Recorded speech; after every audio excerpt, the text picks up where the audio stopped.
இறைவனை உணரலாம். அப்போ இந்த உயிர் இருந்தால் தான் உடல் வாழும். அதன் தான் திருமூலர் சொல்லியிருப்பார், உயிர் வளர்த்தேன் உடல். அப்போ இந்த உயிர் நல்லா இருக்கணும் அப்படின்னா இந்த உடலை பேணி பாதுகாக்கணும்.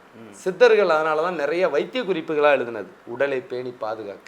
அப்போ இயற்கையில் எய்தினார், இறைவனடி சேர்ந்தார். ரெண்டும் என்ன வித்தியாசம்? இயற்கையும் இறைவனும் ஒண்ணுங்கிறான். அந்த இயற்கையில் உன் நிலம் எது? இந்த மரத்துக்கான வேர் எங்க இருக்கு? இப்போ கிளைகள் எல்லா பக்கம் போயிடுச்சுன்னா இந்த மரம் எங்க பிறந்ததோ அந்த மண்ணை மிதிக்கணும். அப்போ இதற்கு உயிர் கொடுத்தவன் எங்க இருக்கான்? பூர்வீகம். மேல இருக்கிற ஒரு மரத்துல இருக்கிற பூவும் காயும் நல்லா இருக்குன்னா கீழே இருக்கிற வேர் நல்லா இருக்குதுன்னு அர்த்தம். ஸோ சிவசக்தி ஃபார்ம்ஸ்ல ஒரே இன்வெஸ்ட்மெண்ட்ல உங்களுக்கு 3 விதமான ரிட்டர்ன் கிடைக்கும்.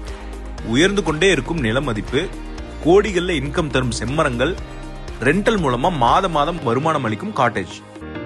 இந்த கணக்கை சரியா புரிஞ்சுக்கிட்டதுனால தான் 40% பிளாட் ஏற்கனவே சோல்ட் அவுட் ஆயிருக்கு. அவங்க நல்ல லாபமும் பார்த்துட்டு இருக்காங்க.